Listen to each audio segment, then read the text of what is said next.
Olá, esse é mais um episódio de nossa Alumni Series 2015. Meu nome é Rodrigo Caetano, eu sou o diretor de Educação e Transferência de Conhecimento da Rede Alumni Canadá Brasil.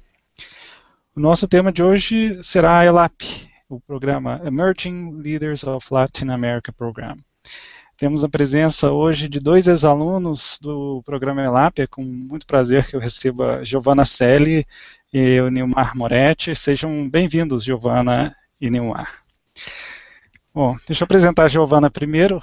Giovana é graduada em farmácia pela Universidade Federal do Paraná em 2008, mestre em tecnologia de alimentos também pela Universidade Federal do Paraná, atualmente doutoranda em engenharia biológica da Dalhousie University em Halifax, Canadá. Ela recebeu a bolsa ELAP para realizar parte das pesquisas do mestrado na University of Manitoba em 2010. Seja bem-vinda, Giovana. Obrigada. Nilmar é bacharel em Ciências Biológicas pela Universidade Estadual do Oeste do Paraná, doutorando em Biologia Celular e Molecular pela Faculdade de Medicina de Ribeirão Preto, USP. Atualmente é pós-doutorando da Universidade Federal de São Paulo e trabalha na área de Biologia Molecular de Parasitas. Ele participou do ELAP em 2012 pela Universidade de Laval. Seja bem-vindo, Nilmar. Okay? Obrigado. Ok, vamos começar então. Acho, Giovana, se você pudesse falar um pouco para a gente, como que foi a sua experiência com o ELAP, bem brevemente, assim, um pouco de como que foi a sua ida ao Canadá através do ELAP?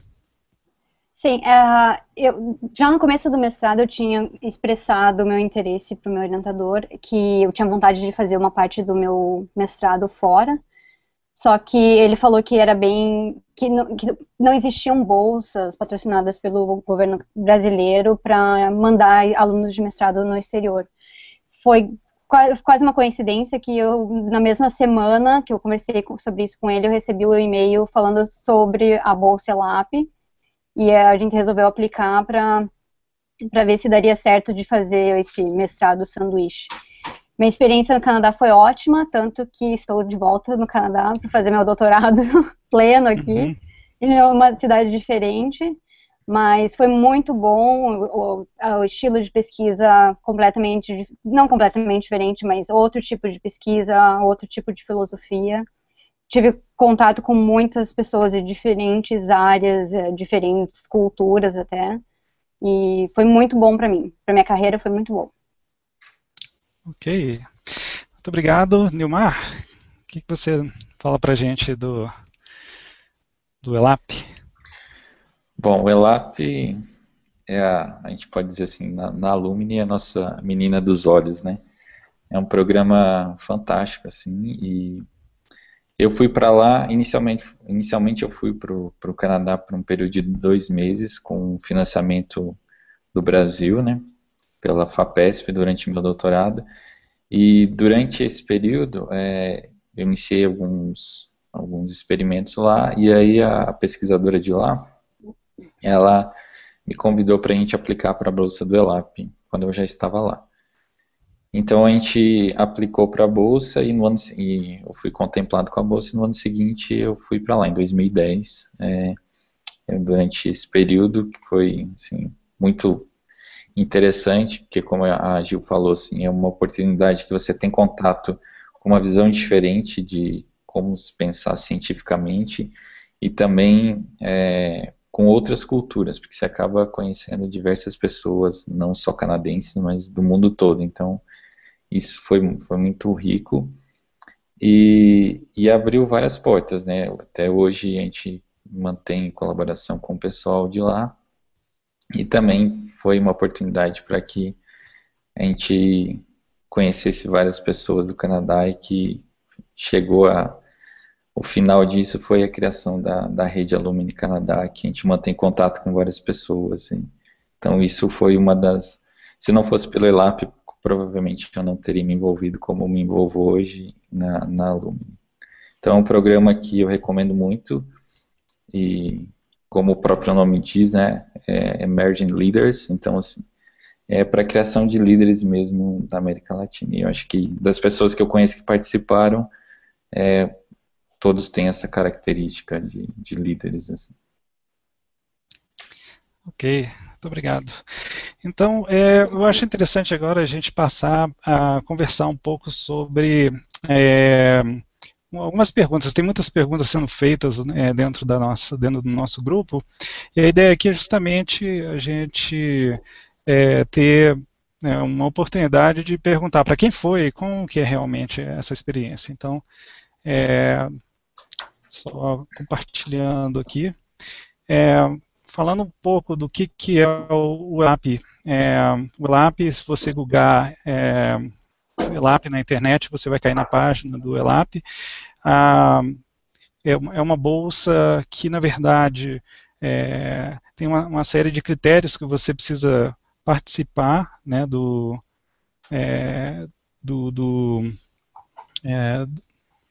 participar desse.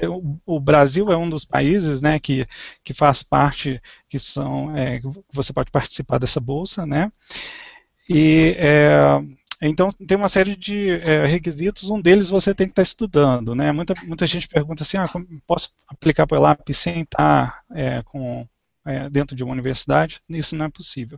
Você pode, uma bolsa que você pode aplicar tanto na graduação, como no mestrado, como no doutorado. Ela é bastante flexível. No caso de você aplicar na graduação, como graduando, a sua universidade precisa ter um convênio com a universidade que você está aplicando lá no Canadá. Né? Então, uma pergunta que sempre surge, né, em relação a quem que preenche os formulários. Na verdade, quem preenche os formulários são as universidades, né? Você vai precisar de um apoio muito grande das universidades. Então, não é uma bolsa assim. Praticamente quem aplica para o ELAP é uma pessoa que tem um espírito de liderança muito grande, porque isso vai ser necessário de você, porque você vai ter que correr atrás de professores, você vai ter que conversar com pessoas no Canadá, entendeu? Então, assim, tem essa característica que é inerente dessa bolsa, mas é uma bolsa fantástica. As pessoas que você vai encontrar, eu não fiz o ELAP, mas assim, eu conheço ELAPers, eu sou apaixonado com os ELAPers que eu conheço, porque assim, são pessoas muito apaixonadas mesmo pelo que fazem, né? Então, é uma coisa interessante. Bom, indo agora para a nossa para a parte das perguntas, né? A gente recebeu uma série de perguntas dentro do nosso chat, né? E dentro do nosso Facebook. Então, deixa eu só compartilhar aqui com vocês as perguntas. Um momentinho. Vocês conseguem ver minha tela? Sim. Sim. Uhum. Ok. Então, vamos lá. Primeira pergunta é uma pergunta bem básica, né? André Salgado pergunta o que é o ELAP, quem pode participar e para qual instituição ele vai, como que ele escolhe. Então, o ELAP é uma bolsa, né, de graduação e pós-graduação. Quem pode participar é quem está praticamente dentro do curso, né, de participação. Tem várias áreas que tem desde administração até engenharias e etc., né, que podem participar do ELAP.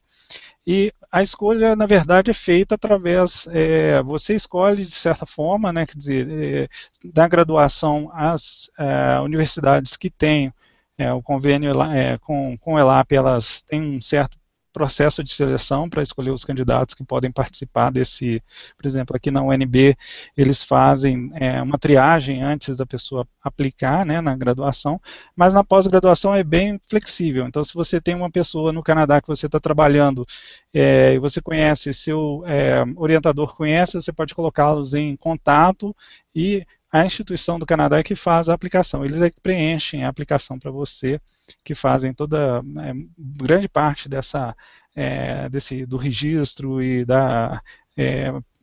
como que fala, aplicando para fazer essa bolsa, né? Bom, a Giovana de Souza pergunta, gostaria de saber com que frequência são disponibilizadas as bolsas, são anuais, tem todo ano, né?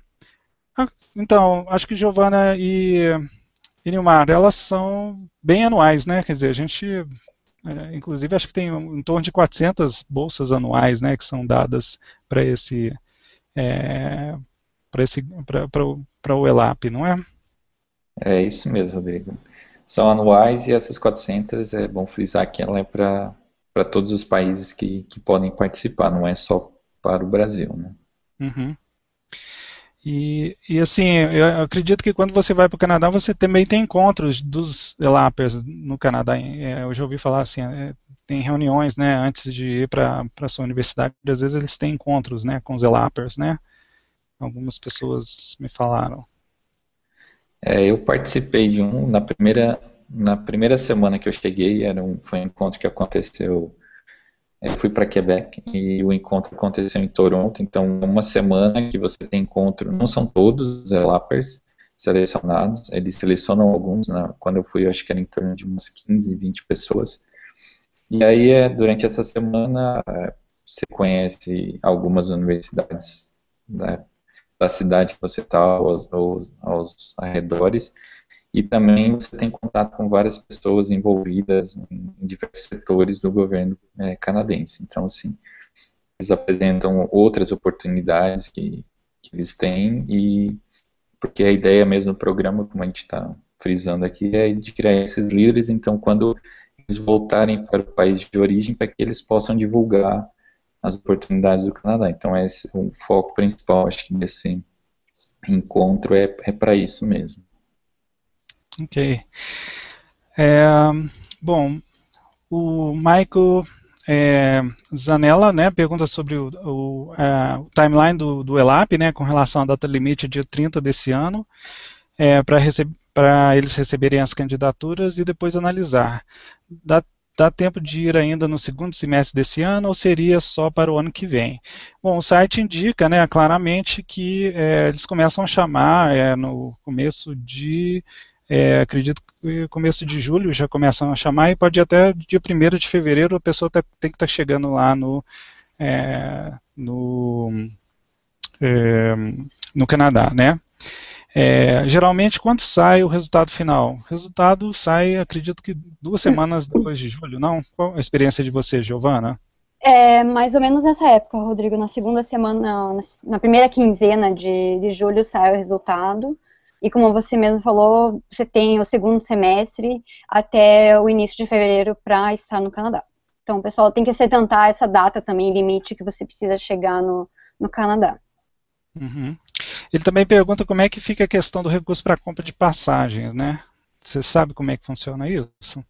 Então, a questão da liberação de recursos, eles não liberam os recursos até você chegar na universidade. Então, no meu caso, eu precisei comprar passagem antes, precisei também fazer um depósito para garantir a residência que eu ia ficar. E só depois que eu cheguei na universidade é que eles disponibilizariam a bolsa propriamente dita. Então, antes de você chegar, você não tem nenhum tipo de recurso. É por conta própria por conta do aluno. Entendi. E como é que foi a sua receptividade nesses lugares que você, quer dizer, quando você foi, como é que foi essa receptividade dos canadenses, no seu caso? Bom, canadense, no geral, acho que adora brasileiro, porque é só falar que é brasileiro, você consegue fazer amigo em tudo quanto é lugar. Mas os canadenses são, comparando até com outros países, assim, de língua inglesa, eles são muito receptivos, e sempre o que você precisar, eles vão te ajudar, se você tiver alguma dúvida. Às vezes, quando eu cheguei, o meu inglês não era dos melhores, então, um pouquinho de mímica, eles faziam um esforço para te ajudar, corrigindo se tinha algum probleminha no inglês. Então, em termos de receptividade, eles são ótimos. Uhum, que bom. A Viviane Oliveira pergunta: eu conheço super pouco e gostaria de entender melhores detalhes para futuras aplicações, principalmente porque gostaria de permanecer no país após a finalização da bolsa. Eu acho que nesse caso aqui, né, a questão uma das diferenças do ELAP é que Acho que no Ciências Sem Fronteiras você tem que voltar para o Brasil e ficar, né, um determinado tempo. Não é assim, Giovana Nilmar? Como é que funciona no ELAP essa questão de tempo, né? Que você tem que ficar aí, o tempo que fica aqui? Não, no ELAP, como se disse, no Ciência Sem Fronteiras você tem essa obrigação de voltar para o Brasil e acho que ficar o mesmo período que você ficou fora. No caso do ELAP, não, é uma coisa totalmente livre, assim, então você não tem nenhuma obrigação nem com o governo canadense, nem com o governo brasileiro, né? Então, você pode ficar lá ou voltar quando você quiser, então. Eu acho interessante frisar também que o ELAP vai abrir as portas para você para futuras oportunidades, né? Quer dizer, tanto no caso do Nilmar, como da Giovana, como muitos outros ELAPers que a gente conhece, através do ELAP você conhece pessoas, você mostra seu trabalho e depois os contatos continuam, né? Quer dizer, você pode voltar não só para o Canadá, mas pode voltar para outros cantos do mundo também, né? Então isso internacionaliza muito a carreira.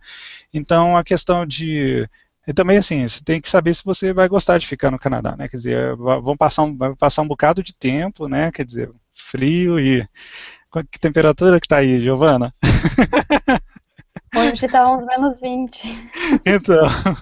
Então aí para você acostumar com tudo, né? Então é uma coisa, assim, que é interessante, né? Dar o tempo de saber se essa é a coisa certa a ser feita, né? E uma outra coisa, Rodrigo, acho que é bom lembrar que o ELAP é um programa curto, né? São só 6 meses de bolsa. Então, assim, não é um programa que você vai conseguir ficar por vários anos lá. Então, é como você disse, é para abrir as portas e aí depois você escolher para onde você quer ir.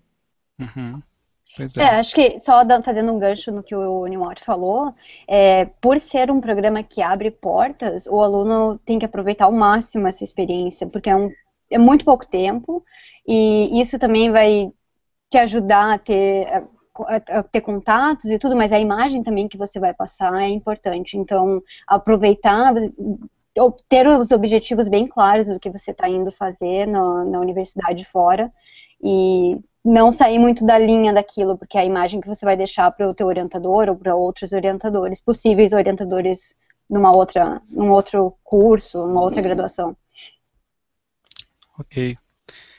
Ok, continuando. Amanda pergunta: minha universidade não possui convênio relacionado com esse tipo de bolsa. Como devo iniciar os trâmites da inscrição?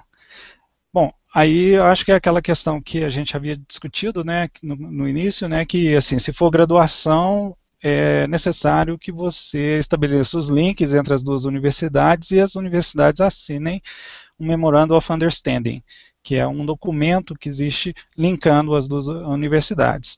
No caso de não existir esse Memorandum de MOU que eles falam, né, vai demorar um tempo para fazer isso. Provavelmente você não vai conseguir fazer esse processo todo dentro do prazo que tem disponível, né, as inscrições estão quase acabando, né? Mas é uma coisa para se pensar para o ano que vem. Muitos das pessoas que participam do ELAP são aqueles que vão na frente abrindo um caminho para os outros, né? Quer dizer, temos vários exemplos aqui de pessoas que, dentro do nosso grupo, que foram os primeiros a criar e abrir essa oportunidade e depois outras pessoas vieram atrás, né? Então, assim, se você se sente um líder, né? Não, assim, como é que fala? Toca o barco e abra essas conexões entre as universidades, converse com as pessoas, porque elas acontecem. E tanto, eu posso te dizer assim, tanto do nosso lado alumni, como do lado do governo canadense, como do lado das escolas, está todo mundo querendo que esse vínculo entre o Brasil e o Canadá aumente. Então, assim, a gente precisa mais, se você é um líder, você quer fazer com que as coisas se aproximem, não se intimide não, corra atrás que você consegue, não é? Ok. Bom, Amanda também pergunta se é preciso ter o TOEFL. Nilmar, Giovana, vocês arriscam um palpite aí? Eu acho que aqui tem 2 pontos, Rodrigo. Um é com relação à graduação e outro com relação à pós-graduação, né? Eu acho que com relação à graduação vai depender de cada universidade para onde você vai, universidade canadense, né? Então, assim, pode ser que tenham algumas que exijam e outras não. Já no caso da pós-graduação, isso vai muito da questão de você se sentir, vamos dizer assim, seguro, porque você também não pode ir sem saber falar nada de inglês, ou no caso do Quebec, sem saber falar nada de francês, porque isso vai acabar, apesar de, como a Giovana mencionou anteriormente, os canadenses serem muito receptivos, é questão de você ter que sobreviver, né? Então, assim, pelo menos no início, você tem que ter esse básico para se virar. Não sei o que a Gia acha disso, né? Não, eu concordo, principalmente porque, como a bolsa é de um tempo bem relativamente curto, se for pensar, você não tem aquele período de adaptação que seria ideal de você pegar e se acostumar com o inglês. Muitas vezes você chega no dia seguinte, na semana seguinte, você já está no laboratório, num grupo de pesquisa, tendo que se comunicar, tendo que ler paper. Então, acho que o mínimo de inglês é importante, porque, como minha orientadora mesmo falou, eles não têm tempo para esperar. O barco tá indo, então você tem que ir à medida que eles estão indo também. Ok. Bom, passando para a próxima pergunta, Ana Paula pergunta: como é o procedimento de candidatura e como conseguir o contato com os professores das universidades canadenses? Como fazer para descobrir quem já foi na minha área e como contactar os professores? Nilmar, o que você acha? Vamos voltar de novo àquela questão dos líderes, né? Que a gente sempre está. Bom, uma das alternativas, para quem não tem noção alguma de qual seria o melhor lugar para ir ou quais seriam os melhores laboratórios na sua área específica, a gente tem o Face Group da Alumni, fazer um post lá que todo mundo é muito prestativo, então você pode conseguir informações por lá. E outra é questão mesmo de você procurar, conversar até mesmo com o seu orientador do Brasil ou algum professor do Brasil que possa ter algum contato e procurando mesmo, uma questão de busca e entrar em contato com o pessoal lá. Assim, vai acontecer de você não ter respostas, mas isso é normal, né? Então, você não pode desistir. Então, o que eu aconselho é tocar o barco para frente e mandar e-mail. Não ter vergonha não, porque é só assim que você vai conseguir algum contato. Mas é óbvio que você também pode conseguir essa ajuda com os membros da Alumni. Muito disso, quer dizer, vai depender de você também, né? Então, da pessoa que está procurando, eu digo, né? Então, Wagner pergunta: pelo que entendi no site, para participar do programa devemos dirigir a uma instituição que nos formamos, certo? Porém, a instituição onde eu estudei não aparece na listagem. Como devo proceder? Eu acho que nesse caso aqui é uma questão assim, a pessoa tem que estar dentro de uma instituição estudando, né? Se você já passou, né? Quer dizer, se você já formou, aí não tem como, né? E no caso da sua instituição não ter um convênio, aí você tem que correr atrás, ou você catalisa o processo de criação do convênio, né, como líder, ou senão você, na pós-graduação, você pode linkar o seu orientador com o orientador do Canadá, né.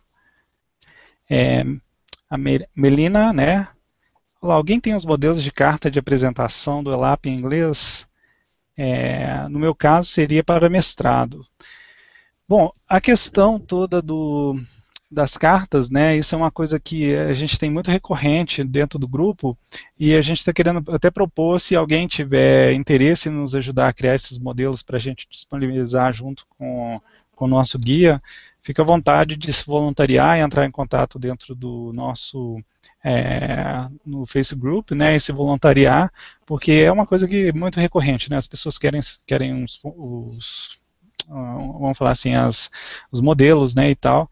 Então, se você já fez e quer compartilhar modelos, né, e tal, entre em contato conosco, né, Nilmar, Giovana, a gente agradece muito, né. Ok. João Victor pergunta: qual seria o melhor momento para fazer o ELAP na faculdade?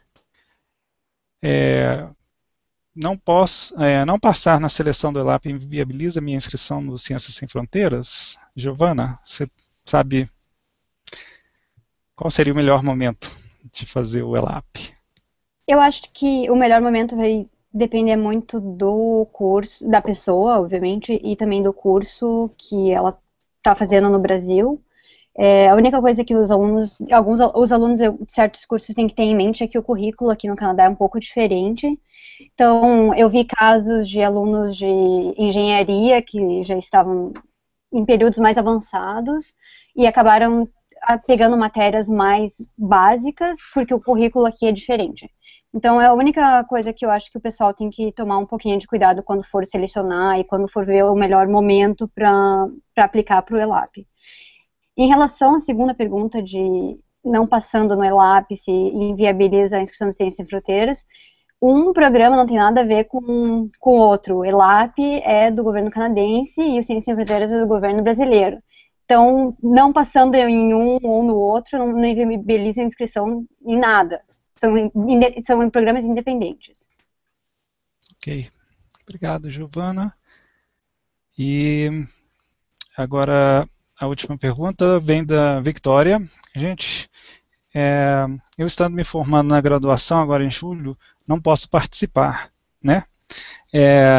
Eu tenho muito interesse por mestrado, mas pelo que entendi, eu tenho que já estar cursando aqui. Né, acho que bem claro, né, Nilmar, você precisa estar dentro da escola, dentro da universidade para poder aplicar, né, para o ELAP, né. No caso, se ela estiver formando, acho que o único caso seria ela adiar a formatura, né, alguma coisa desse sentido, né. Existe essa possibilidade, né, ela adiar a formatura e ir durante a graduação ou esperar 6 meses, agora em julho, então não é nem 6 meses, e aplicar. Na verdade, ela teria que esperar até o ano que até a próxima seleção para aplicar quando ela estivesse no mestrado, né? Porque você tem que estar em algum programa de pós-graduação ou de graduação aqui do Brasil para poder concorrer à bolsa do LAP. Sem isso, você não pode. Então, aí vai a escolha dela, se ela vai querer adiar ou não. Uhum. Ok. Então, pessoal, com isso a gente fecha as perguntas, né, que a gente recebeu. Eu aconselho todo mundo a entrar dentro do nosso site Alumni canadabrasil.org e baixar, tem um guia do ELAP que a gente criou com muito carinho, né, com as dicas não só de como aplicar, mas como é que é durante e o depois, né. E também existe no YouTube, no nosso canal, uma apresentação sobre o ELAP, né, baseada nesse guia, né, que é muito interessante também. Então, esses recursos estão aí. Gostaria de agradecer muito a presença da Giovana, que está em Halifax, né, e também do Nilmar, que está em São Paulo, né, Nilmar? Isso aí. Muito obrigado e até a próxima. A gente vai continuar fazendo esses painéis com discussões durante o ano. Fica ligado que logo logo a gente tem mais coisas interessantes para discutir aqui no nosso grupo Alumni. Um abraço a todos e muito obrigado.